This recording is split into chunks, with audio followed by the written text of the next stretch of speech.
बच्चों जय हिंद। स्वागत है आप सभी का गणित की कक्षा में। आज हम पढ़ेंगे कक्षा 10वीं के अध्याय 3 के अंतर्गत प्रश्नावली 4। आइए देखते हैं प्रश्नावली 4 में क्या लिखा हुआ है। निम्नलिखित समीकरणों के विभेदक ज्ञात कीजिए। अब बच्चों, विभेदक ज्ञात करने के लिए सबसे पहले हमें चलना होगा भारतीय गणितज्ञ श्री धराचार्य जी के पास। धराचार्य जी ने वर्ग समीकरण के लिए कुछ सूत्र दिए हैं। पहले उस सूत्र को देखते हैं, उसके बाद फिर हम समझेंगे विभेदक क्या होता है। बच्चों, भारत के एक महान गणितज्ञ हुए श्री धराचार्य। उन्होंने एक चर वाले द्विघात यानी वर्ग समीकरण के लिए ये सूत्र दिया हुआ था मूल निकालने के लिए, जो इस प्रकार है। x बराबर ऋण b धन ऋण रूट b के घात 2 ऋण 4ac और पूरे का बटे 2। भारतीय गणितज्ञ धराचार्य जी प्रथम भारतीय गणितज्ञ थे जिन्होंने वर्ग समीकरण के लिए ये सूत्र दिया।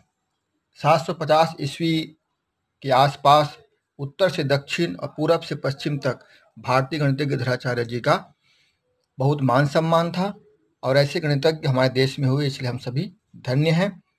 आइए इनके सूत्र के द्वारा हम कैसे सवाल को बना सकते हैं और उन्होंने लिखा क्या है, पहले इसको देख लेते हैं। उन्होंने वर्ग समीकरण के संबंध में लिखा था बच्चों, यहाँ पर देखिए, चतुराहत वर्ग समय रूपय पक्ष द्वयम गुणयेत अव्यक्त वर्ग रूपैर्युक्तौ पक्षौ ततो मूलम।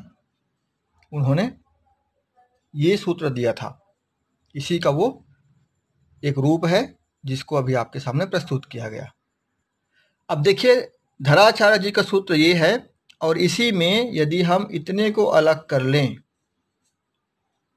b के घात 2 ऋण 4ac, यही हमारा d है, विभेदक है, विविक्तकर है या डिस्क्रिमिनेट है। इसी को हम विभेदक कहते हैं।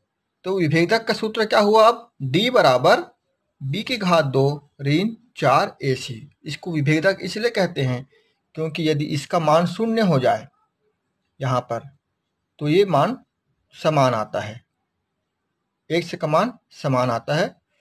और यदि इसका मान कुछ आए धन या ऋण में, तब x के मान अलग अलग आते हैं। इसलिए ये दोनों के बीच में विभेद करता है, यानी x के दोनों मान के बीच में विभेद करता है, इसलिए इसको हम विभेदक कहते हैं, विविक्तकर कहते हैं, डिस्क्रिमिनेट कहते हैं। तो अब ये इसी सूत्र का उपयोग करके हम पहला सवाल को हल करेंगे। चलिए देखते हैं पहला सवाल क्या है। चलिए प्रश्न क्रमांक 1 देखते हैं। निम्नलिखित समीकरणों के विभेदक ज्ञात कीजिए। पहला आपको प्रश्न दिया हुआ है x घात 2 ऋण 4x धन 2 बराबर 0। अब आपको हम बता चुके हैं d क्या होता है, विविक्तकर क्या होता है, डिस्क्रिमिनेट क्या होता है। तो देखिए d बराबर होता है b घात 2 ऋण 4ac में हम a b c के मान को रखेंगे। अब a क्या है, आपको आदर्श समीकरण से आप तुलना करेंगे इसका, तो आप जान जाएंगे ax घात 2 धन bx धन c बराबर 0। इसकी तुलना करेंगे तो a बराबर क्या आएगा, a बराबर यहाँ पर आएगा 1, b बराबर क्या आएगा ऋण 4 और c बराबर क्या आएगा 2। इस मान को a, b और c के मान को हम यहाँ पर रखेंगे और कुछ नहीं करना है, हमारा विभेदक ज्ञात हो जाएगा। चलिए रखिए d बराबर हम लिखेंगे b के घात 2 यानी ऋण 4 के घात 2 ऋण 4 पहले से है गुना a कितना है 1 गुना c कितना है 2। तो d बराबर हो जाएगा 4 के घात 2 यानी 16 ऋण 4 दूनी 8 और 8 एकम 8, ये हो गया। तो d बराबर क्या आया 8। यही हमारा इस समीकरण का विभेदक है। ठीक है, बस इतना ही आपको सभी प्रश्नों को करना है। ध्यान रहेगा, आप पहले a b c आदर्श समीकरण के अनुसार a b और c के मान निकालेंगे और यहाँ पर d बराबर b घात 2 ऋण 4ac में आपको रखना है, विभेदक आपको ज्ञात हो जाएगा। तो प्रश्न 1 के सभी सवाल ऐसे ही बनेंगे, आपको बहुत ज़्यादा कठिनाई नहीं होगी, ऐसे मैं उम्मीद करता हूँ। तो ये हमारा आंसर है, d बराबर 8। इसी प्रकार से बाकी सवालों को आप हल करेंगे। बच्चों अब आइए देखते हैं प्रश्न क्रमांक 2। वर्ग समीकरण के मूलों की प्रकृति ज्ञात कीजिए कहा गया है। अब प्रश्न आपको पहला दिया हुआ है x घात 2 ऋण 4x धन 4 बराबर 0। अब इस समीकरण के मूलों की प्रकृति ज्ञात करना है हमको कि मूलों की प्रकृति क्या है। अब इसको समझने के लिए हमको थोड़ा सा पीछे जाना पड़ेगा पहला प्रश्न में, और हम देखेंगे कि हम मूलों की प्रकृति कैसे पहचान सकते हैं। उसके बाद हम इस सवाल को कंटिन्यू करेंगे। ये देखिए यहाँ पर मूलों की प्रकृति पहचानना कैसे है। आप जानते हैं विविक्तिकर D बराबर होता है b⁴ ऋण 4 AC। ये सूत्र आप जान चुके हैं। अब देखिए इस सूत्र में मान रखने पर आप यदि पहला प्रश्न के सभी प्रश्नों को हल करेंगे तो आपको समझ में आ भी जाएगा ये कि D बराबर b⁴ ऋण 4 AC में आप B, A और C का मान रखेंगे। तब यदि D बराबर 0 आया, अभी इसके पहले वाला प्रश्न में 8 आया है ना, ध्यान रखिएगा। D बराबर यदि 0 आया तो समीकरण के दोनों मूल समान हैं। ये चीज को आपको याद रखना है। यदि 0 आया तो समीकरण के दोनों मूल कैसे रहेंगे? समान रहेंगे। यानी x बराबर यदि 4 आया है तो दूसरा x बराबर भी 4 ही आएगा, दूसरा मान भी x का 4 ही आएगा, समान आएगा। यदि d बड़ा है 0 से, यानी कि यदि यहाँ पर जैसे अभी पिछले प्रश्न में कितना आया था 8, यानी कि d 0 से बड़ा है यानी धनात्मक संख्या में हो, तो समीकरण के दोनों मूल वास्तविक एवं असमान होंगे।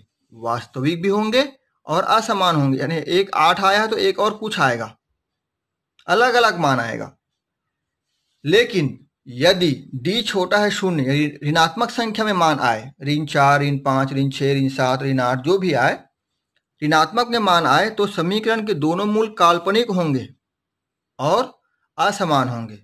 दोनों में असमान होंगे, यहाँ पर समान होंगे।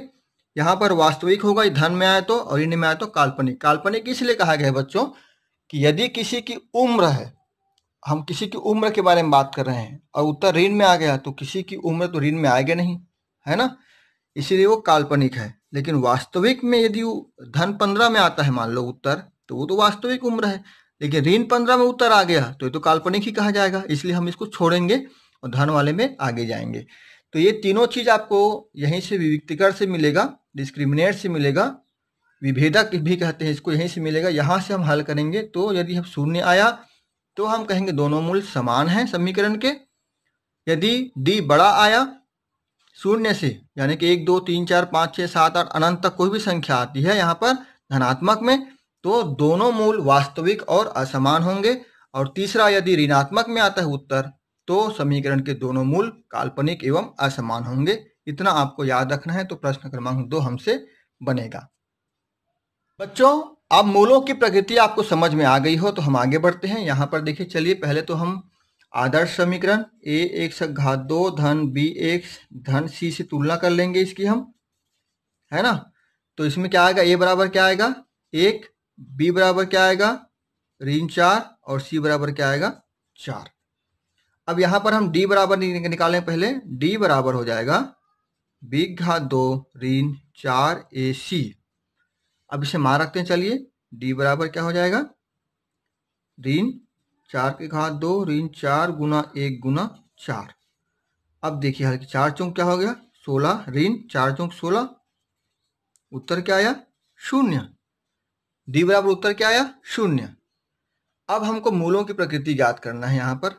तो मूलों की प्रकृति के ज्ञात करने के लिए हमने क्या बताया था आपको? पहला, यदि 0 आ जाए तो दोनों मूल समान होंगे, है ना।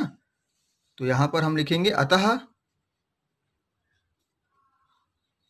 समीकरण के दोनों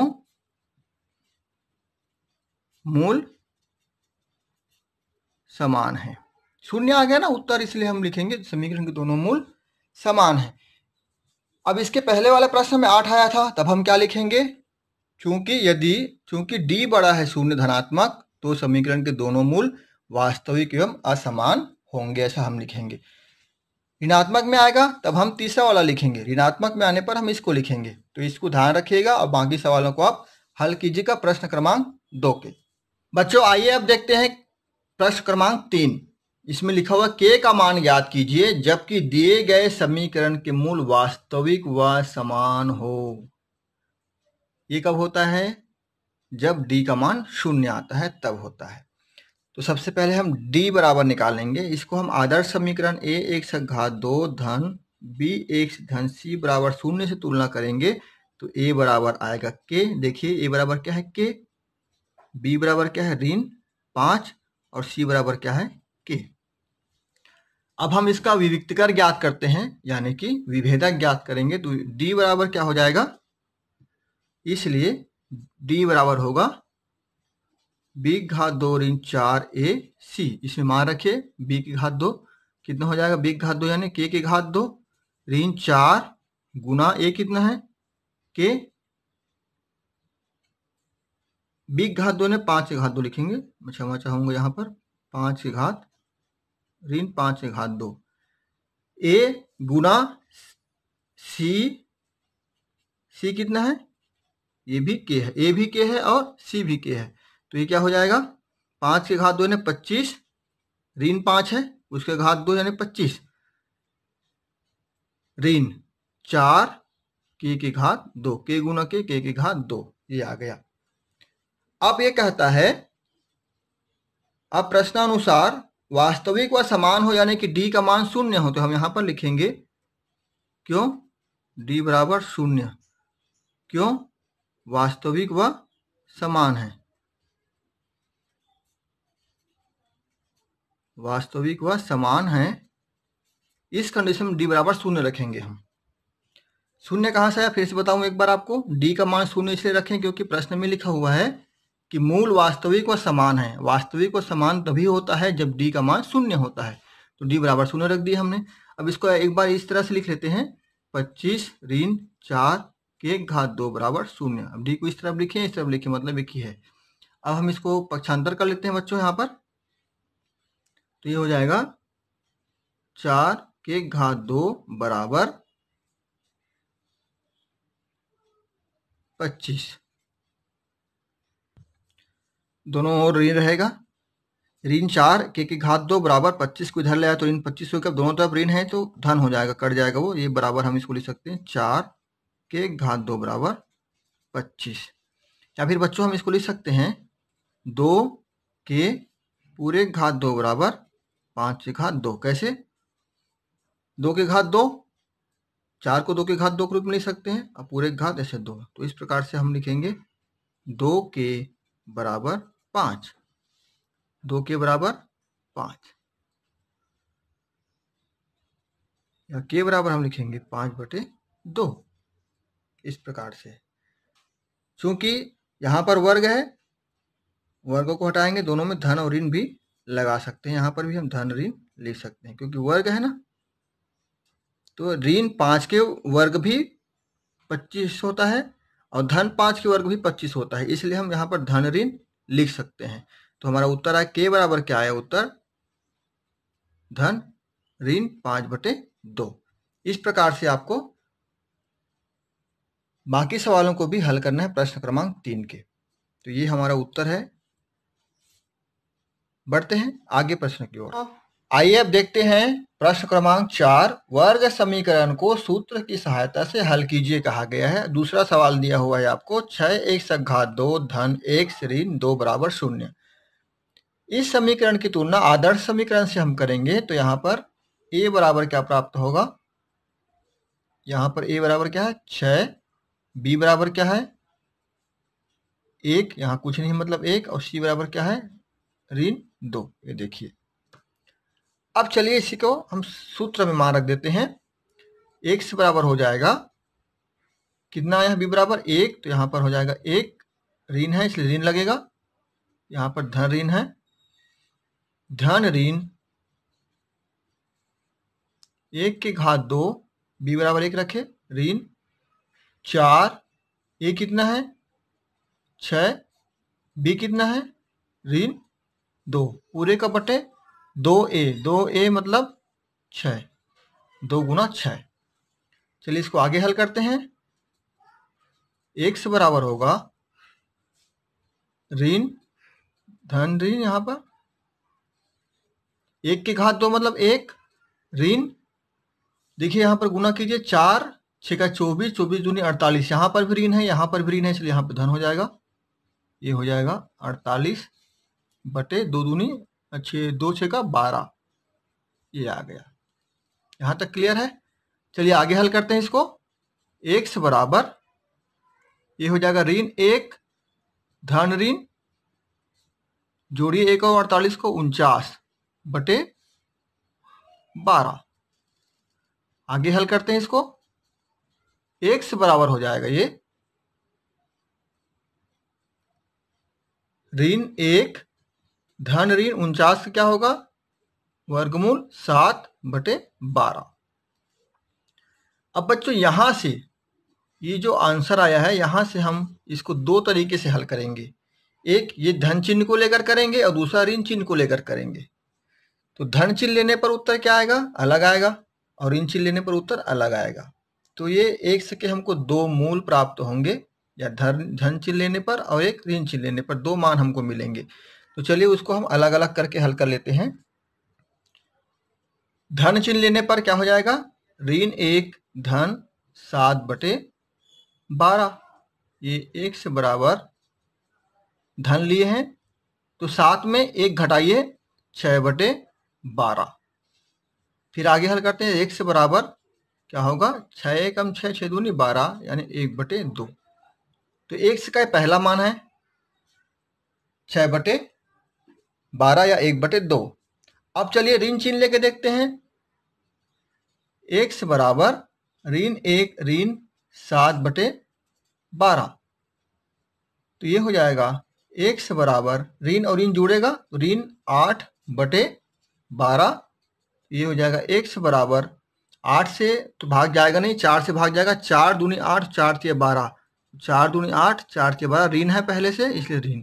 1 से कि ये दूसरा मान हो गया। ये है पहला मान और ये है दूसरा मान।